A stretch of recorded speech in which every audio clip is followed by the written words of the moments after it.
위해서 여기 고향으로 가시고 바쁘시고 하는데, 여기 계신 분들은 다 이제 고향 매일집이나 다른 데 가시는 거예요.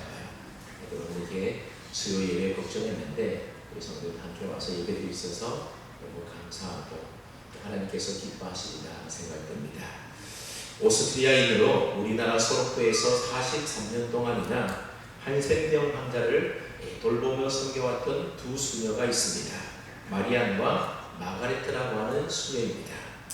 이 두 사람은 오스트리아에서 간호학교를 졸업하고 낯선 나라 한국에 있는 소록도 병원에서 간호사를 모집한다, 그 소식을 듣고 소록도로 찾아오게 되었고, 그래서 자그마치 43년 동안이나 한센병 환자를 돌보고 섬기는 사역들을 했습니다. 이 두 수녀는 환자들이 말리는데도 약을 꼼꼼하게 발라야 된다면서 장갑도 끼지 않은 채 환자들의 상처를 만졌다고 합니다. 환자들이 뜸한 오후에는 손으로 직접 줄을 서서 또 과자를 만들어서 바구니에 담아서 마을을 다니면서 사람들에게 나누고 또 베푸는 삶을 살았습니다. 또 외국의 의료진들을 초청하여서 교정 수술을 해주거나 또는 환자들을 정성껏 돌보는 일들도 마다하지 않았습니다. 또 한센병 환자들의 아이들을 돌보기 위하여 영화원을 운영하기도 하고, 또 자활과 정착을 위해서 고국에서 오는 생활비까지 다 이들을 섬기는 데 썼다고 합니다. 그리고 치료가 되어서 나가는 사람들에게는 여비에 보태 쓰라면서 가진 돈까지 다 주기도 했습니다. 20대에 곧다운 젊은 나이에 와서 한평생을 소록도에서 한센병 환자를 이처럼 돌보고 섬겼습니다. 그래서 우리나라 정부에서도 이분들의 공을 알고서는 70년도에는 국민포장을, 그리고 96년도에는 국민훈장 모란장을 주기도 했습니다. 그리고 모국에도 이 소식이 알려지게 되어서 오스트리아에서도 이분들의 그 높은 봉사 정신에 깊은 감명을 받게 되어서 훈장을 주었는데, 환자를 돌보기 위해서 자리를 비울 수는 없다. 그래서 받으러 가지 않으려고 하자 주한 오스트리아 대사가 소록도까지 직접 찾아와서 훈장을 주었다고 합니다. 60세 때에는 원생들과 병원 측에서 준비한 회갑 잔치가 있었는데 기도하러 간다면서 피하기도 했습니다. 이들이 소록도에 처음 들어왔을 때는 그곳에 6,000명이나 넘는 사람들이 환자가 있었는데, 이들이 나올 때는 200명밖에 남지 않았다고 합니다. 이 두 분은 이제 나이가 들어서 힘에도 부치고 더 이상 자신들의 손길이 필요하지 않음을 느끼고는 소리 소문도 없이 편지 한 장 써놓고 소록도를 떠났다고 합니다. 근데 이들이 소록도를 떠나가면서 들고 간 것이라고는 43년 전에 소록도에 들어올 때 가져왔던 낡고 휘어진 가방 하나만 달랑 챙겨서 소리 소문 없이 떠났다고 합니다. 이 두 사람이 자신의 청춘을 바쳐서 이와 같은 섬김의 삶을 살 수가 있었던 것은 예수님께서 제자들의 말을 시켜주시면서 내가 너에게 행한 것 같이 너희도 행하게 하여 오늘 보였다라고 하는 이 말씀 때문이었다고 합니다. 그러니까 이 두 사람은 예수님처럼 남의 발을 씻어주는 섬김의 삶을 몸소 실천하며 예수의 정신으로 삶을 살았던 사람입니다. 오늘 예수님을 믿는 저와 여러분들도 예수의 정신으로 이와 같은 섬김의 삶을 살아가야 될 줄로 압니다. 한번 우리 옆사람과 인사를 해볼까요? 예수님처럼 섬김의 삶을 삽시다. 그렇게 인사드립니다.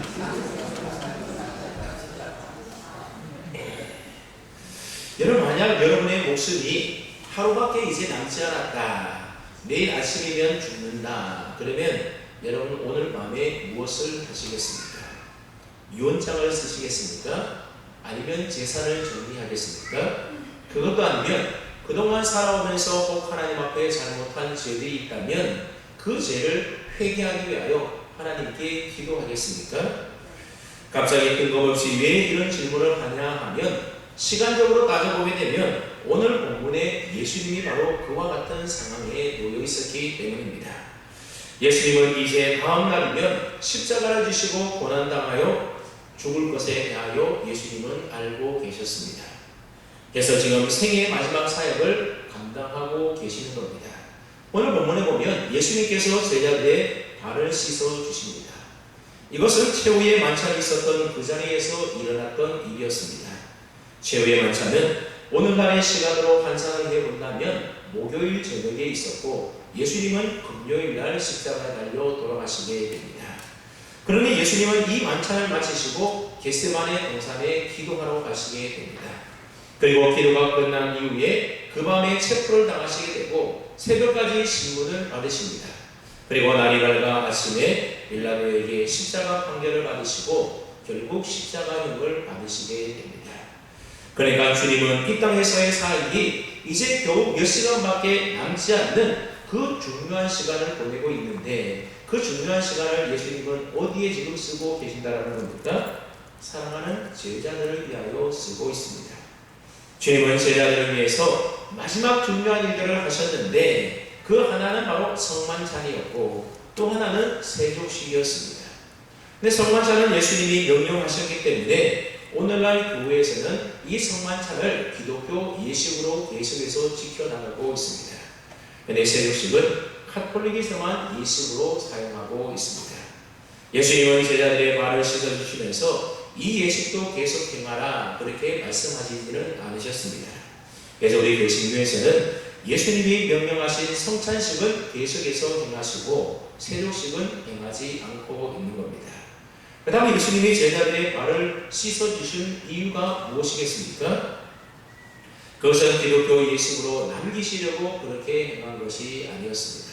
예수님께서는 이 행동을 통해서 가장 강한 메시지를 마지막으로 남기고 싶어 했던 겁니다. 여러분, 때로는 말보다 행동이 더 분명하고 강한 메시지를 담고 있을 때가 있습니다.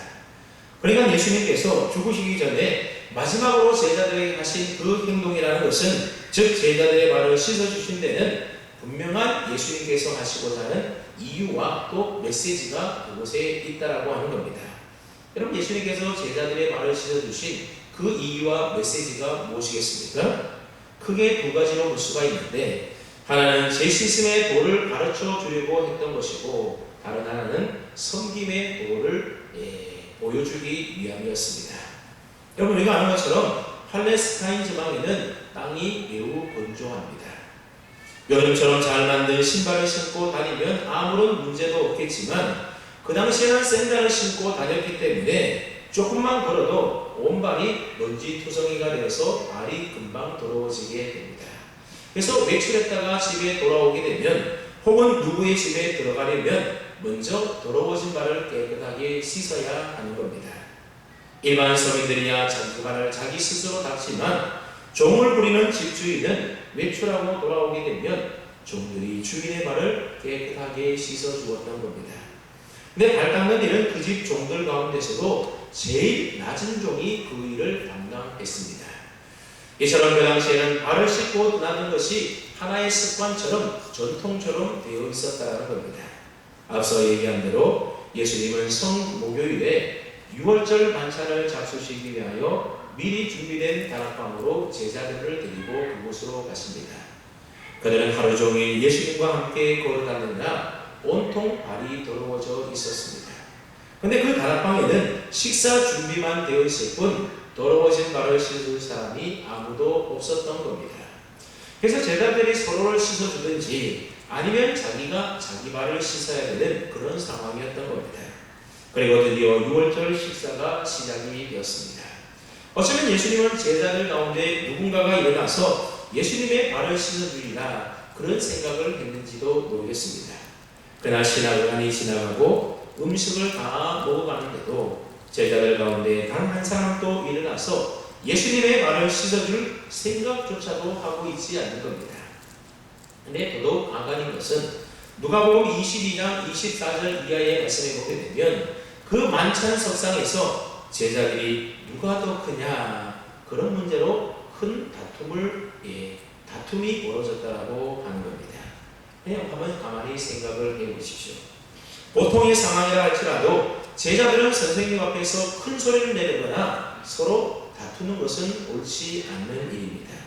여러분, 다 큰 어른이 되어서 부모님 앞에서 다투는 자식들이라고 한다면 그건 제대로 된 자식들이다 그렇게 말할 수가 없을 겁니다. 마찬가지로 3년 동안이나 예수님을 따라다니면서 예수님에게 배우고 훈련받았던 이 제자들이 그들의 선생님인 예수님 앞에서 보여주는 모습이라고 하는 것은 고작 다투는 일에 불과했다는 겁니다. 여러분, 얼마나 철딱선이 없는 제자들의 모습입니까? 앞서 예수님은 이미 제자들에게 이제 하루만 지나가게 되면 자신이 십자가에서 처형당하게 될 것이라는 말씀을 그동안 많이 했었습니다. 이제 조금 후면 예수님께서는 군병들에게 붙잡혀서 빌라도 법정에 서게 되는 것이고, 그리고 내일이면 십자가 형틀에 달려 자신의 선생이 죽게 되었음에도 불구하고 지금 제자들은 누가 더 높은 자리를 차지하겠는가, 그거 가지고 서로 다투고 싸움을 벌이고 있었다는 겁니다.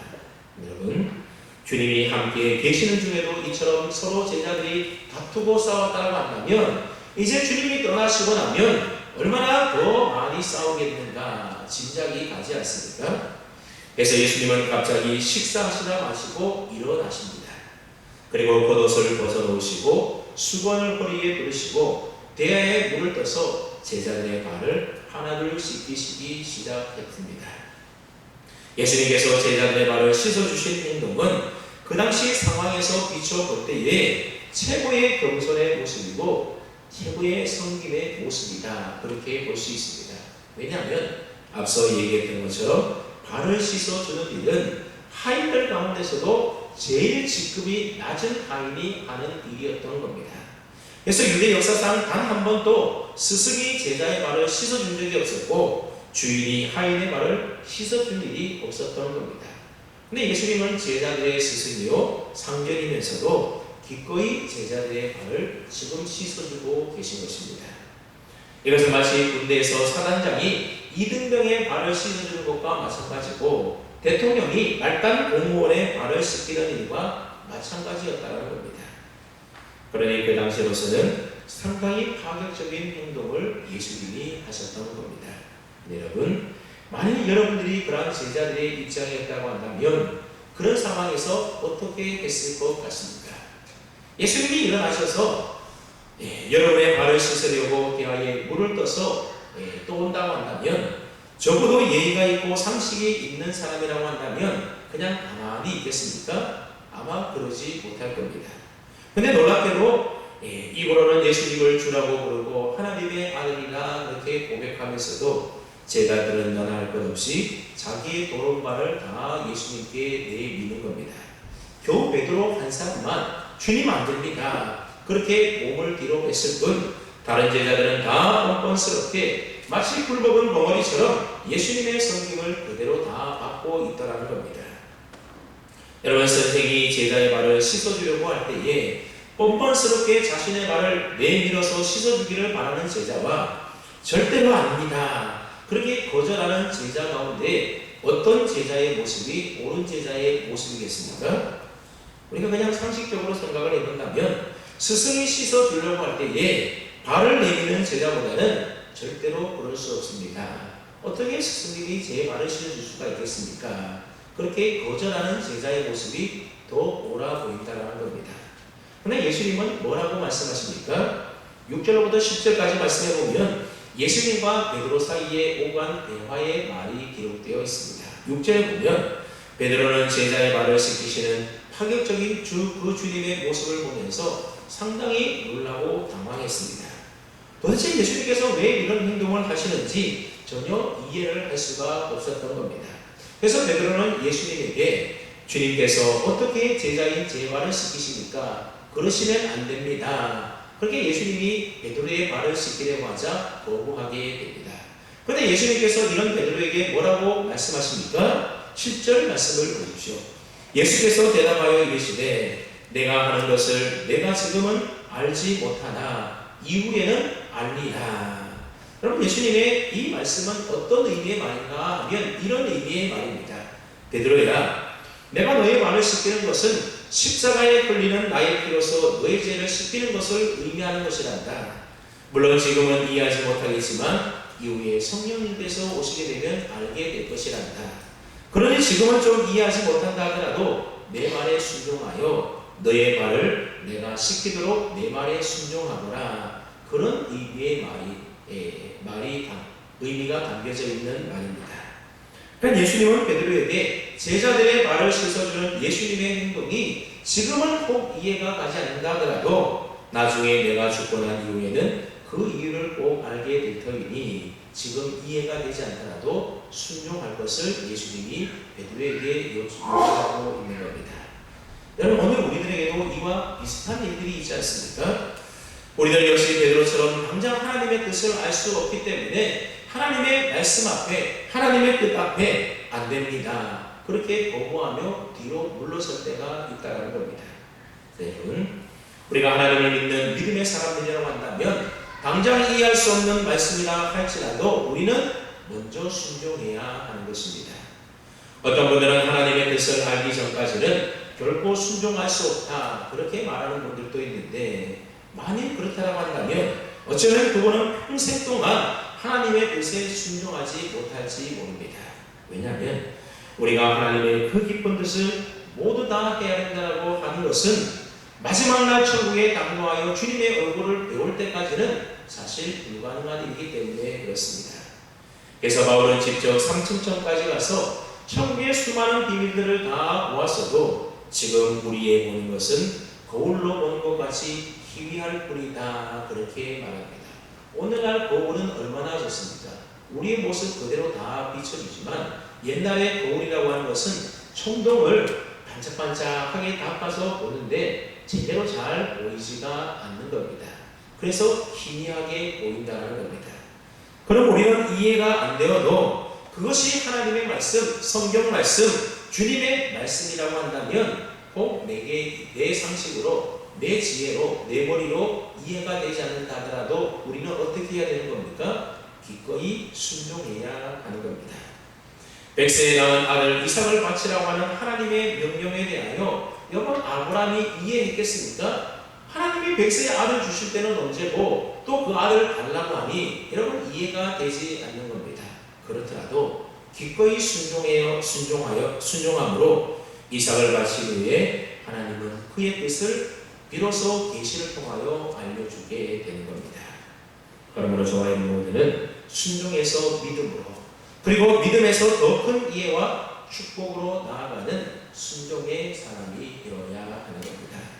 여러분, 오늘 본문의 베드로는 예수님의 말씀에 순종하기보다는 예수님께서 제자들의 발을 씻기는 것이 상식에 맞지 않다고, 도무지 이해되지 않는다라고 그래서 거부를 하게 됩니다. 8절 말씀을 보십시오. 베드로가 이르되 내 발을 절대로 씻지 못하시리다. 베드로는 절대로 무슨 일이 있어도 예수님은 저의 발을 씻기지 못합니다, 그렇게 우기는 겁니다. 여기서 절대라고 하는 말은, 여러분 성경에 보면 이 절대라는 말 앞에 가로 열고 1번 이렇게 적혀 있고 아래 보면 각주가 달려 있는데, 그 각주에 뭐라고 달려 있는가 하면 뭐라고 달려 있습니까? 영원히 그렇게 되어 있습니다. 다시 말하면 이 절대로라는 말은 영원히라는 말이라는 겁니다. 그래서 이 원문의 뉘앙스를 좀 살려서 다시 번역해보면, 당신은 결코 나의 발을 영원히 씻기지 못할 것입니다, 그런 의미의 말로 베드로가 예수님에게 말을 했다는 겁니다. 그런데 베드로가 얼마나 강하게 예수님의 발 씻기는 것을 부인했는지를 이 말을 보면 알 수가 있습니다. 그런데 그때 예수님은 베드로의 그 말을 듣고 뭐라고 말씀하셨습니까? 내가 너를 씻어주지 아니하면 내가 나와 상관이 없느니라. 예수님이 만약 베드로의 발을 씻어주지 않으면 베드로는 예수님과 상관이 없는 사람이라는 겁니다. 이 상관이라는 말을 헬라어로 찾아봤더니 메로스라고 하는 단어를 사용하고 있는데, 이 메로스라는 단어는 어떤 뜻을 가지고 있는가 하면 유산이라는 뜻을 가지고 있습니다. 그러니까 우리가 유업을 받는다 할 때에 그 유업을 말하는 것입니다. 그러니까 예수님께서 베드로를 씻어주지 않는다라고 한다면 하나님께서 예수님을 통하여 베드로에게 주시고자 하는 그 약속의 유업이 너에게는 없다, 이런 의미의 말이 되는 겁니다. 여러분, 약속을 유업으로 받지 못하면 그 사람은 구원받지 못하는 것이고 천국 가지 못한다는 의미의 말이 되는 겁니다. 여러분, 예수님께서 제자의 발을 씻어주시는 의미가 도대체 무엇이기에 그 발을 씻기지 않으면 예수님과 상관이 없고 약속의 유업을 받지 못하고 구원을 받지 못한다, 천국 가지 못한다, 그렇게 말하는 것이겠습니까? 발을 씻기는 것이 뭐 그렇게 중요하니라고 그렇게 말합니까? 앞서도 잠깐 언급했지만 예수님께서 제자들의 발을 씻어주시는 의미가 중요한데, 그 의미라고 하는 것은 단순히 섬김의 차원을 넘어서는 깊은 영적인 의미가 그곳에 담겨 있음을 우리가 알아야 됩니다. 예수님의 씻김은 섬김의 의미뿐만 아니라 예수 그리스도를 통하여 제3과 구원, 성결함의 회복이라는 의미를 담고 있습니다. 여기 예수님께서 제자들의 발을 씻기신 것은 잠시 후면 있을 주님의 십자가 사건을 통하여 당신이 흘릴 피로서 택한 죄인들의 죄를 다 씻어주실 것이라는 것을 상징하는 것입니다. 그렇기 때문에 예수님은 베드로에게 너가 나의 흘릴 피로 씻음받는 일을 거절한다라고 한다면 너와 나는 아무런 관계가 없을 것이다, 그렇게 지금 말씀하고 있는 겁니다.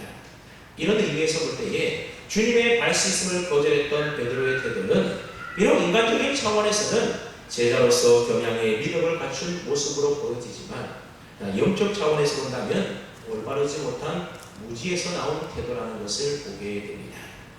예수님께서 내가 너희 발을 씻기지 않으면 너는 나와는 상관이 없다, 그렇게 베드로에게 말씀하시자 베드로는 방금 전까지만 하더라도 절대로 안 된다고, 영원히 안 된다고 그렇게 말하다가 갑자기 태도를 바꾸어서 예수님에게 뭐라고 말하냐면 예수님 발뿐만 아니라 손과 머리까지 다 씻겨주십시오, 또 그렇게 이야기를 하고 있습니다.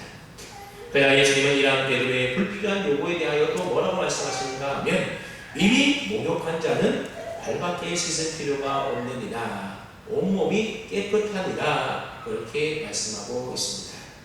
여러분, 예수님께서 말씀하신 이 목욕이라는 것은 무엇이고 또 발밖에 씻을 필요가 없다는 말은 무슨 뜻의 말이겠습니까? 특별히 우리가 요한복음을 읽을 때에 그 말의 의미가 무엇인지에 대해서 말 그냥 그대로 이해하면 안 되고 그 말이 예수님이 어떤 상징성을 가지고 그 말을 하고 있는지에 대하여 우리가 잘 알아야 되는 겁니다. 그래서 예수님께서 사람들에게 예수님이 하늘에서 내려온 떡이다, 또 예수님의 피를 마셔야 된다, 생명의 양식이다, 이런 얘기를 할 때 사람들은 그 말 그대로 예수님은 마치 먹어야 되는 것처럼 그렇게 생각했는데 그런 의미가 아니라는 겁니다. 예수님이 요한복음에는 특별히 상징적인 의미의 말들이 많이 담겨져 있기 때문에 오늘 이 예수님이 제자들의 발을 씻어주시는 이 모습 가운데도 이 발을 씻어주는 것이 단순히 그냥 발을 씻어주는 행위가 아니라는 사실을 우리가 기억해야 되는 겁니다. 그럼 여러분, 예수님께서 말씀하고 계시는 이 목욕이라는 것이 무엇이고 또 발밖에 씻을 필요가 없다는 말이 무엇인지 우리가 좀 이해할 필요가 있습니다. 여기서 목욕이라고 하는 것은 신약적인 용어를 빌리게 된다면 칭의 또는 속죄라는 의미를 가지고 있습니다. 쉽게 말해서 예수님의 십자가 구원에 참여한 자는 모든 죄를 다 용서받아서 마치 목욕한 자가 깨끗하게 된 것처럼 그 사람이 모든 죄로부터 벗어나 깨끗하고 의롭게 되었다는 것을 의미하는 말입니다. 죄인으로 태어난 원죄로부터 시작하여 태어나서 지금까지 저질렀던 모든 죄와 법을, 그리고 앞으로 지을지도 모르는 모든 죄까지도 이미 예수님은 십자가에서 우리의 죄를 담당하여 대신 죽으셨기 때문에 우리의 모든 죄를 다 용서받고 우리는 목욕한 자와 같이 깨끗하게 되었다는 겁니다. 그래서 로마서 3장 24절 말씀에 보면 그리스도 예수 안에 있는 구속으로 말미암아 하나님의 은혜로 값없이 의롭다 하심을 얻은 자가 되었느니라, 그렇게 말씀하고 있습니다. 여러분, 발 씻는다는 것은 무엇을 의미하는 것입니까? 그것은 우리가 예수 믿고 난 이후에 일상의 삶 가운데서 하나님 앞에 때로는 잘못하기도 하고 죄를 짓기도 하고 하나님과의 관계가 깨어지도 하는 그 모든 것들을 회개하는 것을 의미하는 것이 바로 발을 씻는다라는 의미의 말입니다.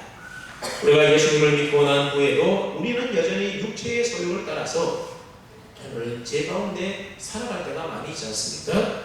그렇기 때문에 살아가면서 그 지은 죄에 대해서는 우리가 계속해서 반복해서 우리의 죄를 회개해야만 하는 것입니다. 그래서 요한일서 1장 9절 말씀에 보게 되면 만일 우리가 우리 죄를 자백하면 그는 미쁘시고 의로우사 우리 죄를 사하시며 우리를 모든 불의에서 깨끗하게 하실 것이요 그렇게 말씀하고 있습니다.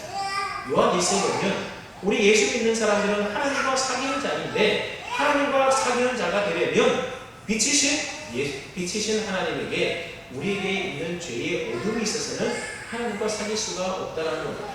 그래서 우리가 하나님과의 사귐 안에 더하면 우리가 깨끗해야 되는데 그러기 위해서는 살아가면서 지은 우리의 어둠의 모습들, 불필요한 허물과 죄들을 하나님 앞에 회개하고 자백하기만 하면 하나님이 우리의 모든 죄를 다 용서해 주시고 우리를 깨끗하게 해주신다. 그렇게 약속해 주고 있는 겁니다. 이게 바로 우리의 발을 씻는 일이라는 것입니다. 그 다음에 여러분, 우리가 이미 예수님의 보혈로 모든 죄를 다 용서받았는데 왜 계속적으로 죄의 고백을 하며 살아가야 되는 것이겠습니까? 그것은 죄의 용서와 관련되어 있는 일이라기보다는 하나님과의 우리와의 관계 회복을 위해서 그렇다는 겁니다. 우리 가운데 죄가 있으면 하나님과의 사귐이 어렵기 때문에 그 하나님과의 관계를 온전하게 하기 위해서 살아가면서 우리가 짓는 죄들에 대해서는 계속해서 자백하고 회개하고 발을 씻어야 된다는 겁니다. 목욕까지 할 필요는 없지만 그냥 더러워진 발은 씻어야 되는 겁니다. 그래서 죄를 계속해서 지으면서도 하나님께 그 죄를 고백하지 않고 살아간다면 그 사람이 비록 구원을 받은 사람이라 할지라도 결국 하나님과의 교제 속에 기쁨을 누리며 살아갈 수가 없게 되는 겁니다. 그래서 이미 목욕한 자는 발만 씻어도 된다. 그렇게 예수님이 지금 말씀하고 있는 겁니다. 그럼 여러분, 저와 여러분들은 예수님을 믿음으로 이미 다 목욕한 자들과 똑같습니다. 목욕한 자는 온몸이 깨끗하기 때문에 이제는 더러워진 발만 자주 씻으면 되는 것입니다. 그래서 우리의 욕심을 따라 하나님 앞에 잘못할 때마다 그때그때 우리 마음에 쌓아두지 마시고 우리 하나님 앞에 나와서 담대하게 우리의 죄를 자백하고 연약한 욕심을 하나님 붙들어 주십시오. 내가 잘못했습니다. 다시 돌이킵니다. 그렇게 얘기해야 하는 겁니다. 그러면 믿으신 하나님께서 우리 모든 부위를 다 사해 주시고 그 부위 가운데서 우리를 깨끗하게 해 주신다. 분명히 약속해 주고 있습니다. 그래야만 그리스도와의 교제의 기쁨을 풍성하게 우리가 누릴 수가 있게 되고 거룩한 영광에 참여하는 은혜의 삶, 성화의 삶을 우리가 살아갈 수 있게 되는 것입니다. 이제 예수님께서는 제자들의 발을 다 씻겨주신 이후에 벗으셨던 옷을 다시 입으시고 자리에 앉아서 제자들에게 매우 중요한 교훈의 말씀을 하십니다. 그것은 바로 목욕을 하고 발을 씻긴 자는 어떠한 삶을 살아가는 것이 합당한지에 대하여 예수님이 말씀하고 계십니다. 12절, 13절 말씀을 한번 보십시오. 내가 너희에게 행한 것을 너희가 아느냐? 너희가 나를 선생이라 또는 주라 하니 너희 말이 옳도다. 내가 그러하다. 여러분, 제자들은 예수님을 3년 동안이나 따라다니면서 예수님을 향하여 라비오, 라비오, 선생님, 선생님 그렇게 불렀습니다. 그러니 그들이 예수님을 선생님으로 불렀다고 한다면 자기들은 예수님의 뭐라는 겁니까? 제자들이라는 얘기지 않습니까? 여러분, 제자는 무엇하는 사람입니까?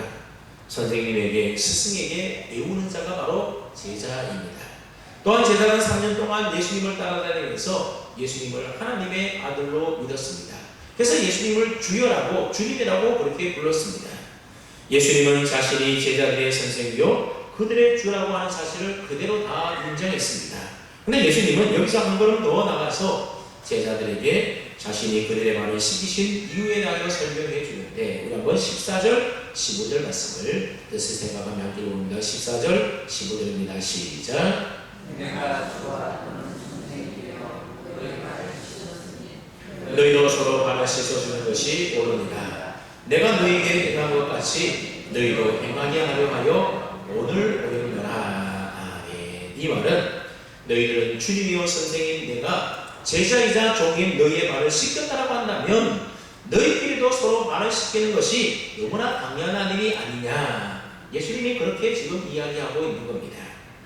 여러분, 사실 예수님은 주와 스승으로 종이 되실 수 없는 분으로 영원히 영광 중에 계셔야 할 존귀한 분이 바로 우리 주님 예수님이지 않습니까? 그럼에도 불구하고 주님께서 종처럼 나달지어서 발을 씻겨주시고 섬겨주셨다고 한다면 예수님에 비하여 아무것도 아닌 우리가 서로의 발을 씻겨주면서 섬기는 일이라고 하는 것은 그리 어렵지 않는 일이라는 겁니다. 존귀하신 예수님께서 제자들의 발을 씻기는 것은 너무나도 엄청나게 낮아지는 일이었습니다. 하지만 제자들은 서로 비슷비슷한 사람들끼리이기 때문에 조금 낮아진다고 하더라도 그것은 별로 문제될 것이 없다는 겁니다. 서로 잘났다고 해봐도 도토리 키재기밖에 되지 않는 겁니다. 그런데 주님이 이 정도로 낮아져서 숨겨졌다고 한다면 원래부터 보잘것없는 자들로 더 낮아지고 비참해진다고 해서 그게 무슨 문제가 되겠냐는 겁니다. 아마 신분이 높은 황태자 같은 사람이 노예처럼 낮아진다고 한다면 그것은 엄청난 일이겠지만 노예로 있던 자가 노예 일을 한다고 하면 그것은 그다지 자존심 상할 일이 아니라고 하는 겁니다. 네, 여러분, 오늘 우리는 어떻습니까? 우리는 정말 낮아지고 섬겨지기를 원합니까? 조금이라도 누가 나를 무시하는 것 같으면 무서운 분노의 감정이 우리 마음속에서 치밀어 오르지 않습니까? 이런 감정이 치밀어 오르는 것은 아직도 내 마음의 자리에 남들로부터 섬김을 받고 대접을 받고 싶어하고 내가 높은 곳에 있고자 하는 그 마음이 있기 때문에 그렇습니다. 오늘 본문의 제자들처럼 자신들은 제자로 종임에도 불구하고 서로 내가 더 높아야 된다는 그런 생각이 오늘 우리에게도 있기 때문에 그렇다는 겁니다. 우리의 마음자리가 남들보다 더 높은 곳에 있을 때에 우리는 다른 사람을 섬기기가 어렵게 되는 것입니다. 남을 섬기기보다 오히려 남으로부터 섬김을 받으려고 하는 것입니다. 하지만 예수님은 내가 주와 또는 선생이 되어서 종이요 제자된 너희들의 발을 씻어주었으니 너희도 서로의 발을 씻어주는 것이 마땅하다라고 이야기를 하는 겁니다. 그러니 주와 선생이 내가 이처럼 낮아서 너희들에게 섬김의 본을 보였으면 너희도 그렇게 서로 섬기며 살라라고 교훈하고 있는 것입니다. 그러면서 예수님은 16절에서 뭐라고 말씀하시는가 하면 내가 진실로 진실로 너희에게 이르노니 종이 주인보다 크지 못하고 보냄을 받은 자가 보낸 자보다 크지 못하나니 그렇게 말씀을 합니다. 이게 무슨 말인가 하면 선생이 발을 씻기는데 제자가 발을 씻기지 않고 뻣뻣하게 있다고 한다면 그것은 자기 선생보다 더 높고자 하는 이야기밖에 되지 않는다는 겁니다. 제자는 선생이 하는 대로 따라해야 한다는 것입니다. 그렇지 않고 제자가 오히려 선생보다 더 나은 대접을 받으려고 생각해서는 안 된다는 겁니다. 그러면 예수님께서 직접 제자들의 발을 씻기시면서 섬김의 본을 보이셨음에도 불구하고 제자된 자로서 섬기는 종의 도를 부끄럽게 여기거나 또는 그 일을 기피 한다고 한다면 그것은 자기 자신을 예수님보다도 더 큰 자로 여기는 일이라고 하는 겁니다. 그럼 우리는 마땅히 예수님을 본받아서 낮고 겸손한 마음으로 서로 섬기며 살아야 하는 겁니다. 지금 예수님께서는 자기가 남보다 더 높아지려고 싸우는 이런 제자들의 모습을 보고서는 제자들의 발을 씻어주시는 그 섬김의 본을 보여주시면서 낮고 겸손한 마음으로 너희도 이처럼 서로 섬기며 살 것에 대하여 교훈하고 있는 겁니다. 그리고 우리가 조금 이따 또 살펴보겠지만 요한복음 13장 31절 이하에 보면 그래서 예수님께서 제자들에게 새 계명을 주시는데 그 새 계명이 무엇입니까? 내가 너희를 사랑같이 너희도 서로 사랑하라 그 말입니다. 이 말을 조금 오늘 본문과 적용해 본다면 내가 너희를 섬긴 것 같이 너희도 그렇게 서로 섬기며 살라 그런 의미의 말이 되는 것입니다. 여러분 우리가 오늘 본문에서 좀 마지막으로 우리가 주목해 볼 말씀이 있는데 그 말씀은 바로 17절 말씀입니다. 우리 한번 17절 말씀을 뜻을 잘 생각하면서 함께 읽어봅니다. 17절입니다. 시작. 너희가 이것을 알고 행하면 뭐가 있다고요? 복이 있으리라. 그렇게 예수님이 말씀하셨습니다. 여기서 복이 있으리라고 하는 말은 우리 마음에 좀 더 와닿게 번역을 하려면 행복하리라 그렇게 바꾸면 틀림이 없습니다. 예수님은 너희가 이것을 알고 행하면 너희가 행복하게 될 것이다 그렇게 이야기하고 있는 겁니다. 그렇다면 우리가 행복하기 위하여 알고 행해야 될 이것이라고 하는 것은 도대체 무엇을 말하는 것이겠습니까? 바로 예수님께서 주와 선생으로서 가장 비천한 종의 자리에서 제자들의 발을 씻기는 그 섬김의 본을 보이신 것을 말하는 겁니다. 즉 우리가 예수님의 섬김을 본받아서 서로의 발을 씻어주면서 섬김의 삶을 살아가게 된다면 그때 우리는 비로소 행복하게 된다라고 하는 겁니다. 여러분, 하나님의 사람들은 이렇게 섬기며 살 때에 진정한 행복이 있다. 예수님께서 그렇게 말씀해주고 있는 겁니다. 그래서 스위스의 철학자 칼 리히트는 행복은 향락에 있는 것이 아니라 섬기는 데 있다. 그런 말을 했습니다. 성공의 비결도 섬김과 봉사에 있고 행복의 비결도 섬김에 있다는 겁니다. 내가 남을 도울 때에 나도 성공하게 되고 남을 섬길 때에 그 속에서 우리는 비로소 진정한 행복을 발견할 수가 있게 되는 것입니다. 여러분, 세상의 지혜는 높은 자, 섬김을 받는 자, 다스리는 자가 진정한 행복을 누리게 된다. 그렇게 가르치고 있습니다. 그래서 지금도 많은 사람들은 자신의 행복한 삶을 위하여 남보다 더 많이 가지려고 애쓰고 남보다 더 높아지려고 애를 쓰며 살아갑니다. 그리고 섬김을 받는 자리, 남을 지배하고 다스리는 자리를 지키기 위해서 안간 힘을 쓰며 살아갑니다. 그러나 그런 곳에는 시기와 다툼과 미움과 경쟁과 원망과 불평과 한탄의 소리만 가득 넘칠 뿐이라고 하는 겁니다. 혹 나는 그 자리에서 만족하고 기뻐할지 모르지만 나의 그 만족과 나의 그 기쁨 때문에 누군가는 지금 고통을 받고 있고 누군가는 절망하고 눈물을 흘리며 힘들어하는 사람이 있다는 겁니다. 하지만 예수님을 본받아 낮아져서 서로 섬길 때에 그것은 나만 행복한 것이 아니라 상대방도 이웃도 형제도 다 함께 행복해지게 된다는 겁니다. 헨리 나우엔이라는 유명한 분이 있습니다. 이분은 예수의 사제로서 캐나다 토론토에 있는 라르시 데이브레이크라고 하는 공동체에서 정신박야 장애인들을 돌보는 일을 했던 분입니다. 이분은 원래 예일대 하버드대에서 대학생을 가르치던 매우 실력 있는 교수였습니다. 그러다 어느 날 그는 진정한 섬김의 삶이 무엇인지 알고 싶어서 이 장애인 공동체를 찾아가게 되고 그리고 자신의 남은 평생을 거기에서 장애자를 돌보는 생을 살게 됩니다. 그는 그 공동체에서 아담이라고 하는 한 지체 장애자를 만납니다. 이 아담은 말도 못하고 듣지도 못하고 걷지도 못하고 숟가락질도 못하는, 그래서 아담이 할 수 있는 일이라고 하는 것은 눕히면 눕혀진 채로 휠체어에 앉으면 앉은 채로 그냥 가만히 있는 일만 겨우 할 수 있었습니다. 헨리 나우엔은 그 공동체에서 이 아담과 한 방을 배정받아서 그를 돌보는 일을 하기 시작합니다. 아침에 일어나서 그에게 세수를 시키고 옷을 갈아입히고 아침 식사를 시키고 오전 스케줄을 따라 가는 장소로 그를 이동시키는 그런 일들을 했습니다. 헨리 나우는 나중에 이렇게 고백합니다. 그 아담을 통해서 예수님을 배우게 되는 큰 은혜를 받았다. 나는 내가 아담을 도운다고 생각했는데 실질적으로는 아담이 나를 도왔다. 지금 아담을 돕는 이 순간이 내 인생에서 가장 행복한 순간이다. 이런 고백을 했습니다. 여러분, 남을 섬기는 일은 내가 낮아지고 비굴하고 비참해지는 일이 아니라 예수님을 만나는 영광스러운 길인 것입니다. 여러분, 예수님이 어느 길에 있다고 생각하십니까? 승리와 영광을 추구하며 남을 복종시키며 다른 사람 위에 군림하고 지배하고 다스리는 그 길 위에 있다고 생각하십니까? 아니면 낮아지고 숨기는 길에 있다고 생각하십니까? 당연히 예수님이 가신 그 섬김의 길에 있는 것입니다.